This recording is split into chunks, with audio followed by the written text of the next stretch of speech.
എല്ലാവർക്കും more taste in less ടൈമിലേക്ക് സ്വാഗതം. ഇന്ന് ഞാനിവിടെ ചെയ്യാൻ പോകുന്നത് വളരെ ഈസി ആയിട്ടുള്ള ടൊമാറ്റോ കെച്ചപ്പാണ്. ഇത് മിനിറ്റുകൾക്കുള്ളിൽ തയ്യാറാക്കി എടുക്കാം. നല്ല എരിവും പുളിവും മധുരവും ഉപ്പും ചേർന്നൊരു ടൊമാറ്റോ കെച്ചപ്പാണ്. 10-15 മിനിറ്റുകൾക്കുള്ളിൽ തയ്യാറാക്കി എടുക്കാം. ഞാനിവിടെ എടുത്തിരിക്കുന്നത് പഴുത്ത തക്കാളിയാണ്. ഒരു 1/2 കിലോ എടുത്തു. ചെറിയ കഷണങ്ങളാക്കി മുറിച്ച് 1/2 ഗ്ലാസ് വെള്ളവുമായി കുക്കറിൽ 4 വിസിൽ വരുന്നത് വരെ വേവിച്ചെടുക്കാം.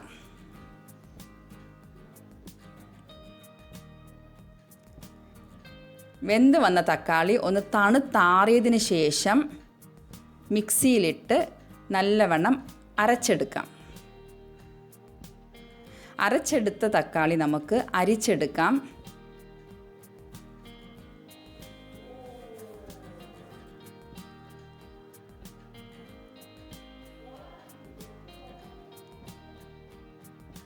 ഇതിലേക്ക് നമുക്ക് പഞ്ചസാര 1.5 മുതൽ 2 ടീസ്പൂൺ, ഉപ്പ് ആവശ്യത്തിന്, മുളക് പൊടി 1/4 മുതൽ 1/2 ടീസ്പൂൺ വരെ ചേർക്കാം.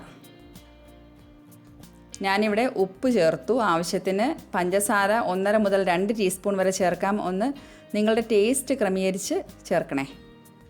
മുളക് പൊടി ഞാനിവിടെ 1/2 ടീസ്പൂൺ ചേർത്തു. കാരണം ഞാനിവിടെ സ്പൈസി കെച്ചപ്പാണ് ഉണ്ടാക്കിയത്. അതുകൊണ്ട് ഞാനിവിടെ 1/2 ടീസ്പൂൺ മുളക് പൊടിയും ചേർത്തു. ഇനി ഇതിലേക്ക് വേണ്ടിയത് വിനാഗിരി 2 ടേബിൾ സ്പൂൺ വിനാഗിരി ചേർക്കണം. വിനാഗിരിക്ക് പകരം നിങ്ങൾക്ക് നാരങ്ങ നീരും ചേർക്കാം. ആ വീഡിയോ എൻ്റെ നിന്ന് മിസ്സായിപ്പോയി. ഇനി നല്ല രീതിയിൽ വറ്റിച്ചെടുക്കാം. 10-15 മിനിറ്റുകൾക്കുള്ളിൽ ഇത് വറ്റി വരും.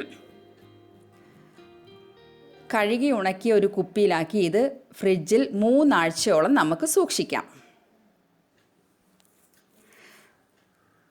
എൻ്റെ എല്ലാ വ്യൂവേഴ്സിനെയും നന്മയ്ക്കായി പ്രാർത്ഥിച്ചുകൊണ്ട് നിർത്തുന്നു.